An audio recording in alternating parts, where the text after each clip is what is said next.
नमस्कार साथियों, एनालाइजर में आपका स्वागत है। आज के इस वीडियो में हम मंडी उपनिरीक्षक का जो एग्जाम हुआ 2021 में उसके कुछ हिंदी के प्रश्नों को देखने का प्रयास करेंगे। इस वीडियो का मुख्य उद्देश्य मेरा ये आपको बताना है कि ये चूंकि 2021 का पेपर है मेरे दोस्त, अब जो पेपर हो रहे हैं 2026 में हो रहे हैं। अभी जो हाई कोर्ट का पेपर हुआ उसके हिंदी के पेपर को देखेंगे, हिंदी के प्रश्नों को देखेंगे तो आपको पता चलेगा कि कंसेप्ट कितना ज्यादा जरूरी होता जा रहा है, अवधारणा कितनी जरूरी होती जा रही है। बिना अवधारणा के आप प्रश्न बना नहीं सकते। हालांकि इन प्रश्नों को तो आप बना लेंगे, मैं जानता हूं। जैसे मैं कहा अभी कोई भी प्रश्न दिखाऊंगा हिंदी का, जो भी मैं बनाने वाला हूं उसको आप बना लेंगे, लेकिन उसी को रिलेट करके सेम वही जो तथ्य उसी को कंसेप्ट के रूप में पूछा है हाई कोर्ट के पेपर में। तो ऐसी स्थिति में आपसे तथ्य वाला अब नहीं पूछेगा, लेकिन अब उतना नहीं पूछेगा। आपको फेल कराने के लिए अवधारणा काफी। तो आपको अब जो है अवधारणा यानी कंसेप्ट के पीछे जाना ही चाहिए, उसके बिना आपको समझ नहीं आएगा। और आज के इस वीडियो में हम देखेंगे कुछ प्रश्न जो कि मंडी उपनिरीक्षक 2021 में हुआ, उसमें जो प्रश्न आया। और उसको देखिए क्या है कि अभी आने वाले समय में मैं हाई कोर्ट का भी पेपर लेकर के आऊंगा, टेंशन मत लीजिए। और वो सब बनेगा, जो लोग कोर्स लिए हैं उनसे सब बनेगा, टेंशन लेने वाली बात भी नहीं, और लेंगे उनसे भी बनेगा। मैं कहना यह चाहता हूं आपसे कि आपके दिमाग में स्टोरेज लगभग उतना ही है जितना रहता है सबके पास। अब आप उसको फैक्ट से भर लीजिए या अवधारणा से भर लीजिए। अगर आप चीजों को अवधारणा से भर लेते हैं तो आपको फैक्ट जानने की जरूरत नहीं, बिना फैक्ट के भी आप बना सकते हैं। और अगर आप फैक्ट से भर लेते हैं तो फिर अगर फैक्ट चेंज किया तो आपसे प्रश्न बनना नामुमकिन हो जाएगा। ठीक है, तो इस आधार पर मैं आपको कुछ देखते हैं। सबसे पहला देखता हूं, ये संधि का प्रश्न देख रहे हैं। इसमें लिखा है कि देवेंद्र किस संधि का उदाहरण है। सबको पता है कि देवेंद्र किस संधि का उदाहरण है। देव धन इंद्र, इंद्र यानी देवेंद्र हो गया। यही तो सब लोग पढ़ते हैं कि देव धन इंद्र देवेंद्र हो गया। और आपको सबको पता भी है कि ये कौन सा हो जाएगा, गुण स्वर संधि। रटे हैं ना आप। चलिए इसको एक कंसेप्ट से समझने की कोशिश करते हैं। वैसे तो मैं एक कंसेप्ट क्लास में देता हूं, लेकिन आपको मैं दिखाना या समझाने की कोशिश कर रहा हूं कि आप अगर चीजों को कंसेप्ट से पढ़ेंगे तो कैसे समझ में आएगा। सबसे पहले अगर आपको संधि को समझना है, संधि में स्वर संधि को समझना है, तो स्वर संधि को समझने के लिए दो कंसेप्ट सबसे पहले आपको समझना पड़ेगा।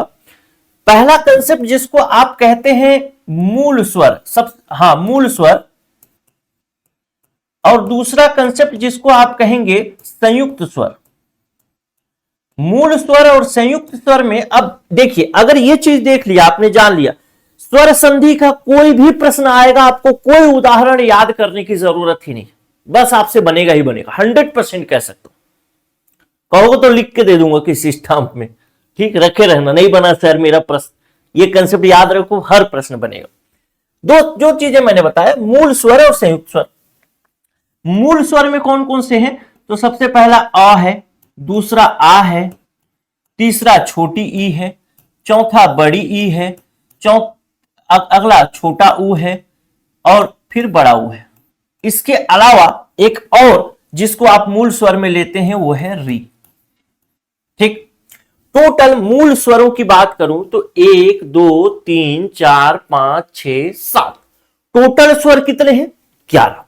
इसका मतलब संयुक्त स्वर जो हो गए वो ए हो गया, मतलब क्या बोलते हैं, हाँ, ए हो गया, ऐ हो गया, ओ हो गया और औ हो गया। भाई मूल स्वर क्यों है, संयुक्त स्वर क्यों है, इसको भी जान लेते हैं। इसलिए मूल स्वर है। वैसे तो मैं इसको डिस्क्रिप्शन में बताया, मतलब डिस्क्राइब करके बताया हूं क्लास में। 1.5 घंटे 1 घंटे की क्लास है भाई, इतना शॉर्ट में नहीं बता सकता, लेकिन फिर भी बता रहा हूं। मूल स्वर इसलिए मूल स्वर है क्योंकि जब ए की बात करता हूं तो ए जो है वह दो स्वरों के मेल से बनता है अ और ई, और इन दोनों को मिलाकर के हम कहेंगे ए। उसी प्रकार से अ की बात करूं तो अ जो है अ और ए के मेल से बनता है अ। इसीलिए दो स्वरों को मिलाकर के संयुक्त स्वर बन रहा है, दो स्वरों को मिलाकर के एक नया स्वर बन रहा है, इसलिए हमको इसको संयुक्त स्वर बोलेंगे। ठीक है, इतना बात समझ में आ गया। अब एक बात और समझिए, एक बात यह और समझिए कि जिसको एक कहते हैं सजातीय स्वर और एक कहते हैं विजातीय स्वर। ठीक, वो पूरा कंसेप्ट है लेकिन आप थोड़ा सा बता देता हूं। जैसे ये अ और आ जो है एक जाति के हैं, ई और ई जो है एक जाति के हैं, उ और उ दो अलग जाति के, तो ये हो गए अपने आप में सजातीय स्वर और ये हो गए अपने आप में विजातीय स्वर। ये दोनों कंसेप्ट आप लोग समझ गए। अब दो कंसेप्ट समझ गए तो अब मैं आपको बताता हूं कि दीर्घ स्वर संधि कब होगा। उसके बाद फिर आप बताइएगा कि दीर्घ स्वर संधि बन रहा है कि नहीं बन।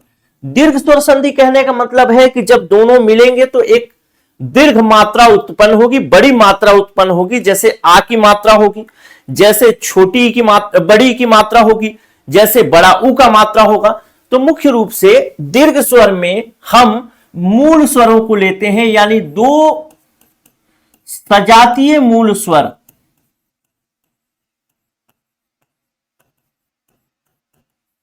दो सजातीय मूल स्वर मिलते हैं तो वहां पर दीर्घ स्वर संधि होता है। अब मैं आपसे कहता हूं दो सजातीय मूल स्वर कौन से हैं, तो अब ये और ये एक ही जाति के हैं, अ और आ, तो कौन कौन से मिल सकते हैं? पहला अ मिल सकता है और इसके साथ आ मिल सकता है, या फिर अ मिल सकता है, आ मिल सकता है। दूसरा सजातीय स्वर कौन सा है? एक छोटी ई है और एक बड़ी ई है, तो ये मिल सकते हैं। तीसरा कौन मिल सकता है? तो तीसरा मिल सकता है छोटा ऊ और बड़ा ऊ छोटा ऊ, छोटा ऊ बड़ा ऊ, कुछ भी कर सकते हैं। ठीक, अभी जो लोग ट्रेडिशनल तरीके से पढ़ रहे हैं याद करके, उसके बहुत कठिन लगेगा कि अरे क्या बता रहा है, लेकिन जब अगर एक बार समझ गए तो कुछ भी प्रश्न आए, कुछ भी प्रश्न, कैसा भी प्रश्न संधि का कुछ भी हो, सब बनेगा, कुछ नहीं करना। ठीक, तो दीर्घ स्वर संधि मतलब दो सजातीय मूल स्वर मिलेंगे और मूल स्वर इतना ही है, री को यहां पे हम लोग छोड़ देंगे। चलो, दूसरा आते हैं गुण स्वर संधि। गुण स्वर संधि में क्या होगा? गुण और वृद्धि दोनों स्वर संधि में सबसे पहले तो रहेगा अ या फिर रहेगा आ। इसमें भी अ शुरुआत वाला वर्ण जो रहेगा अ, दूसरा वाला वर्ण रहेगा आ। इसके बाद गुण स्वर संधि में आ के अलावा इधर जो मिलने वाला है वह मूल सजातीय स्वर होगा।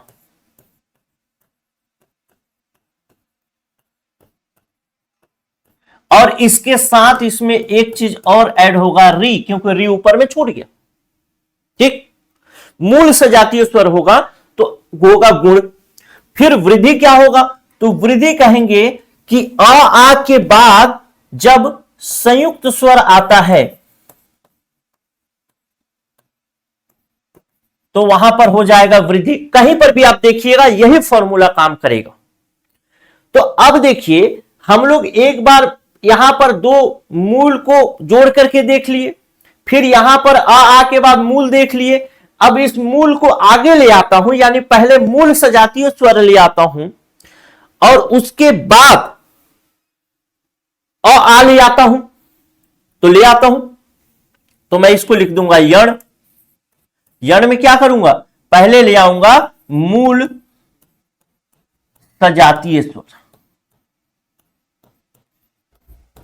मूल सजातीय स्वर धन अ या फिर आ, ये होगा यण। अब मूल सजातीय स्वर, जब यहां पे मूल सजातीय स्वर लिखा, यहां पे मूल सजातीय स्वर लिखा, इसका मतलब यह है कि जब आ इधर आ ही गया है तो मूल सजातीय में कौन बचता है? छोटी ई बड़ी, छोटा ऊ बड़ा ऊ और री। लेकिन अगर आ के बाद मूल सजातीय स्वर में आ ही आ जाए तो फिर तो वो दीर्घ स्वर संधि हो जाएगा। ये भी चीज ध्यान रखिएगा। एकदम मैथ्स की तरह। फिर आपके पास आ जाएगा अयादी। अयादी में क्या होगा, तो सबसे पहले हम क्या करेंगे, मूल सजातीय स्वर को आगे कर लिए यहां से उठा करके, अब इसमें से संयुक्त स्वर को आगे कर लेते हैं, संयुक्त स्वर को आगे कर लेंगे और अ आ को बाद में कर लेंगे,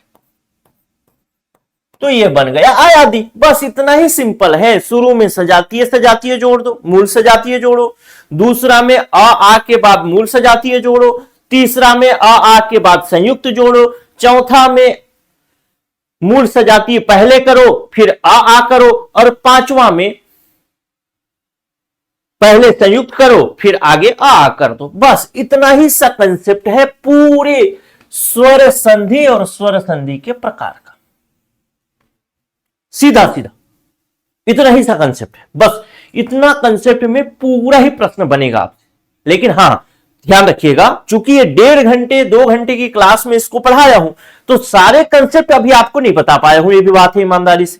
तो कहेंगे कि सारे प्रश्न बन जाएंगे, तो नहीं बनेंगे, क्योंकि और भी छोटे छोटे कंसेप्ट हैं जिसको बताना जरूरी। तो अब देखो दोस्त, अब ये मिट जाएगा ना, अगर स्क्रीनशॉट लेना है तो ले लो।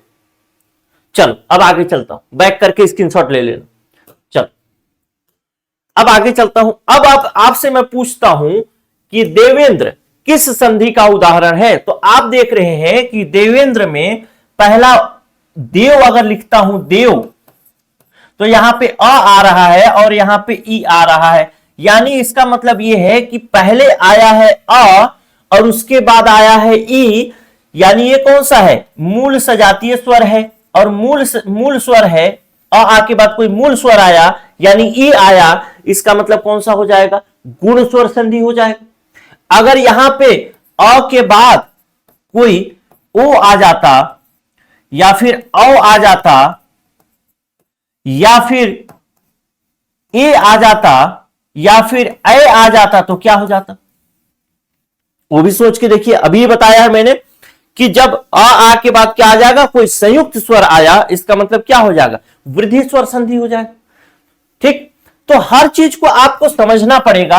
अब ये कंसेप्ट अगर आप पूरा बिल्डअप कर लिए, अब कंसेप्ट पूरा बिल्डअप कर लिए, कोई भी कैसा भी संधि का प्रश्न आए, चाहे कथन कारण वाला प्रश्न क्यों ना है, मतलब उस क्लास का 2-3 घंटे का क्लास है, पूरा देखना पड़ेगा, ऐसा आसान नहीं। तो जैसा भी प्रश्न आए वो प्रश्न आपसे बनेगा ही बनेगा, इस बात की मैं 100% आपको गारंटी दे सकता हूं, एकदम 100%। अगर आपको 2 और 2 4 जोड़ना आता है, उसी प्रकार से आप हिंदी के प्रश्नों में से एक सिंगल प्रश्न भी छोड़ दें, यह संभव नहीं। ठीक, चलिए। तो अगर आपसे दीर्घ स्वर संधि पूछे तो कहेंगे कि मूल सजातीय स्वर जुड़ेंगे। ठीक, अगर आपसे पूछे गुण स्वर संधि तो कहेंगे कि यहां पर अ आएगा, अ या आ आएगा, और यहां पर मूल सजातीय स्वर जुड़ जाएगा, मूल स्वर जुड़ेगा आ के अलावा। आपसे बोले वृद्धि स्वर संधि तो आप कहेंगे आ आएगा, और आ के बाद कौन जुड़ेगा, धन में क्या आ जाएगा, तो यहां पे आ जाएगा, जो बच गया संयुक्त बच जाएगा। यण पूछेगा तो आप कहेंगे कि यहां पर मूल आ जाएगा और मूल के बाद आ जाएगा। आपसे अयादी पूछे तो आप कहेंगे यहां पर संयुक्त आ जाएगा और संयुक्त के बाद आ जाएगा, तो वहां पर अयादी हो जाएगा। एकदम आसान है, एकदम सिंपल, एकदम शॉर्ट। ठीक, चलो। तो इसका उत्तर क्या हो जाएगा, इसका उत्तर हो जाएगा गुण स्वर संधि। चलो अब दूसरा एक प्रश्न देखते हैं, जो कि अभी उन्हीं प्रश्नों को टच कर रहा हूं जिसको कि मैं पूरा पढ़ा चुका हूं। जो नहीं पढ़ाया हूं, जिसका वीडियो नहीं डाला है, उसको नहीं डाल रहा।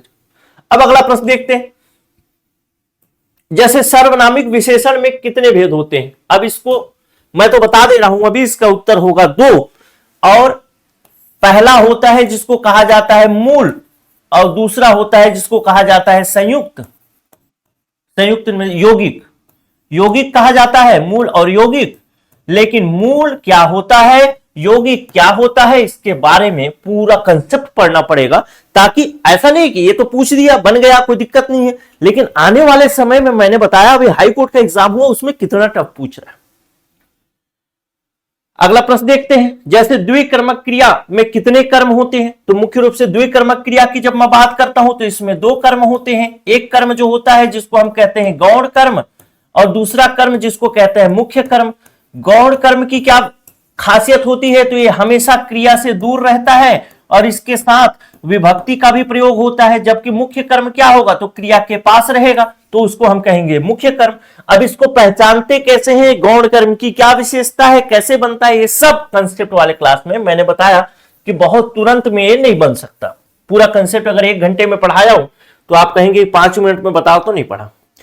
देखिए, पहला ही क्लास से प्रश्न पूछा है कि वर्तनी क्या है। आपसे पूछा वर्तनी क्या है? मात्रा है? बिल्कुल नहीं है। ध्वनि है? बिल्कुल नहीं है। लिखने की रीति, लिखने की रीति को हम कहते हैं लिपि, तो यह वर्तनी नहीं हो सकती। यानी वर्तनी स्पेल आउट करना उच्चारण का ही एक तरीका। अब एक और प्रश्न पूछा है, एक वचन बहुवचन से पूछा है और इसी प्रश्न को घुमा करके आपसे संज्ञा में पूछ लेगा। जैसे अधिकारी वर्ग पूछा, ठीक, तो अधिकारी वर्ग में अगर मैं काटता हूं, इसको काटना और मतलब तो कंसेप्ट क्लियर होना चाहिए आपका। जैसे अधिकारी है तो अधिकारी कौन सा संज्ञा हो गया? तो मैं कहूंगा कि ये जातिवाचक संज्ञा है। अब जातिवाचक संज्ञा को भाववाचक संज्ञा में बदलना होता है तो हम क्या करते हैं?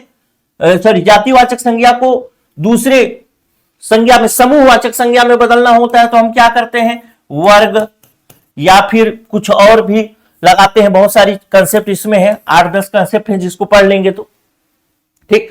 तो आपसे पूछा कि ये क्या हो जाएगा? जातिवाचक संज्ञा से अगर वर्ग लगा है, अगर इसी को पूछे कि कौन सा संज्ञा है, तो आप कहेंगे कि ये समूहवाचक संज्ञा है। लेकिन आपसे संज्ञा नहीं पूछा है, आपसे पूछा है कि एक वचन होगा कि बहुवचन होगा कि द्विवचन होगा। तो हिंदी में कोई द्विवचन का कंसेप्ट नहीं है, केवल एक वचन या बहुवचन होते हैं।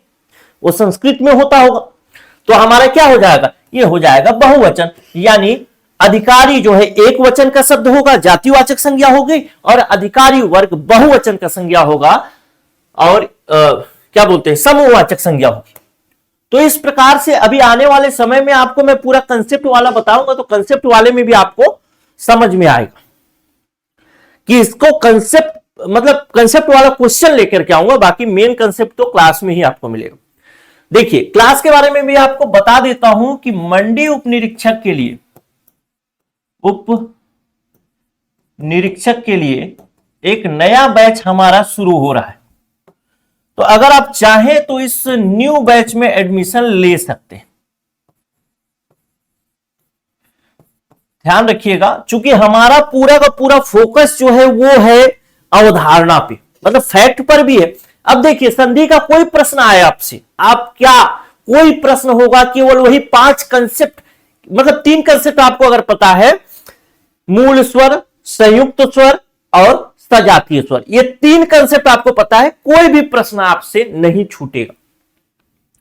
तो इसीलिए मैंने कंसेप्ट पर अभी फोकस करके इसको चला रहा हूं, क्योंकि जो प्रश्न भी पूछ रहा है, हाई कोर्ट का जो प्रश्न आएगा वो भी आप देखेंगे तो पूरा पूरा कंसेप्ट बेस्ड पूछ रहा है। कोई फैक्ट में बहुत ज्यादा जोर नहीं रहा, हल्का सा फैक्ट डालता है, बहुत सारा कंसेप्ट डाल देता है।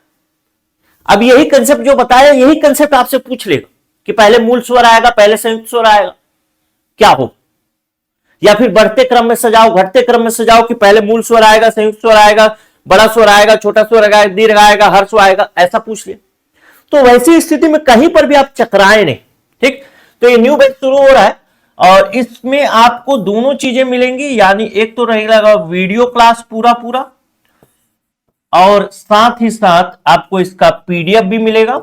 और पूरा कोर्स जो होगा कुछ इस तरीके से डिजाइन होगा। एक तो होगा थ्योरी, पुराना जो कंसेप्ट था वो अब नहीं चलेगा, अगर सिलेक्शन लेना है तो नए कंसेप्ट के साथ पढ़ना पड़ेगा।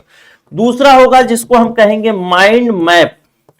एक्चुअल में अभी जो आपको मैं कराया संधि का थोड़ा सा बना करके, वो एक्चुअल में माइंड मैप का हल्का सा भाग कह सकते हैं, हल्का सा झलक कह सकते हैं। पूरा पूरा संधि पढ़ने के बाद अगर 2 घंटे की क्लास है तो उसको हम 5, 7, 8, 10 मिनट में रिवाइज करेंगे और उसको एक फ्लो चार्ट, डायग्राम आदि के माध्यम से पढ़ेंगे, उसको कहेंगे हम लोग माइंड मैप। लेकिन वो माइंड मैप कब काम करेगा? जब आपका थ्योरी, आपका कंसेप्ट, आपका अवधारणा पूरी तरीके से क्लियर होगा। तो ये होगा अवधारणा बेस। और एक जगह पे बच्चे और कच्चा खाते हैं जिसको कहते हैं एमसीक्यू, मल्टीपल चॉइस क्वेश्चन। और आजकल मल्टीपल चॉइस क्वेश्चन मुख्य रूप से 5 से 6 प्रकार का पूछता है, जैसे कथन कारक पूछा, वन लाइनर पूछा, क्रम से जमाइयों वाला पूछा, जोड़ी मिलान वाला पूछा, इस तरीके के प्रश्न पूछने लगा है। तो वो चीजें, और ध्यान रखिएगा हिंदी में भी पूछने लगा है, हिंदी कोई मतलब छूटा नहीं है। अभी आप हाई कोर्ट का पेपर देखेंगे, क्रम से सजाइए वाला प्रश्न पूछा है, कथन कारण वाला प्रश्न पूछा है हिंदी में, JKLM वाला प्रश्न पूछा है। तो वो सारे प्रश्न हम इसमें क्लास के साथ ही करते जाएंगे, क्योंकि मेन चीज होगा कंसेप्ट, कॉन्फिडेंस। अगर आप कंसेप्ट क्लियर है और कॉन्फिडेंस आपका अच्छा है, तभी आप निकाल पाएंगे एग्जाम। और एक चीज और जो कि होगा PYQ, previous year question. Previous year question अगर आप सही कर लेते हैं तो लगभग 15 से 20 नंबर आप बढ़ा सकते हैं। तो इसको भी हमने इस कोर्स में शामिल किया। तो इसके फीस के बारे में बता देता हूं। अगर आप कोर्स लेना चाहते हैं तो हमारा व्हाट्सएप नंबर है 94 064 21 014। इस व्हाट्सएप नंबर पे आप मैसेज करके कोर्स के लिए फीस वगैरह पेमेंट कर सकते हैं। फीस भी बता देता हूं कि इसका फीस है 7,000 प्लस GST, 18% GST लेती है गवर्नमेंट, तो ये हो जाएगा 8,260 रुपए का। लेकिन चूंकि अभी नया बैच शुरू हो रहा है, तो इस नए बैच में आप डिस्काउंट फीस पर ज्वाइन कर सकते हैं, और उसके लिए आपको फीस होगा 4,000 प्लस GST का, यानी 720 रुपए GST लग जाएगा, तो ये हो जाएगा 4,720 रुपए का। इसके बाद अगर ज्वाइन करते हैं, ये देखिएगा, ध्यान रखिएगा, ये है लिमिटेड स्टूडेंट के लिए। तो आप जैसे ही देखें, अगर आपको ज्वाइन करने की इच्छा है तो जरूर करें, नहीं तो फिर खत्म हो जाएगा। तो यही कोर्स आपको मिलेगा 5,000 प्लस GST में, यानी 5,900 रुपए में। ठीक, अब ये कोर्स और जगहों से महंगा है मुझे पता है, लेकिन मुझे वो बच्चे चाहिए जो इस बार एकदम जुनूनी है, इस एग्जाम को निकालना चाहते हैं, जो फीस की परवाह नहीं कर रहे हैं, जो परवाह कर रहे हैं क्वालिटी की। अगर मैं इसमें से क्वालिटी कम करूं तो मैं इस कोर्स को बहुत सस्ता दे सकता हूं, एनालाइजर बहुत सस्ता दे सकती है आपको, लेकिन मेन है क्वालिटी। तो सस्ते कोर्स तो मिल ही रहे हैं, लेकिन जिनको क्वालिटी के साथ पढ़ना है, कंसेप्ट के साथ पढ़ना है, जो अब पूछ रहा है, तो ऐसी स्थिति में आप ये कोर्स ले सकते हैं। नमस्कार।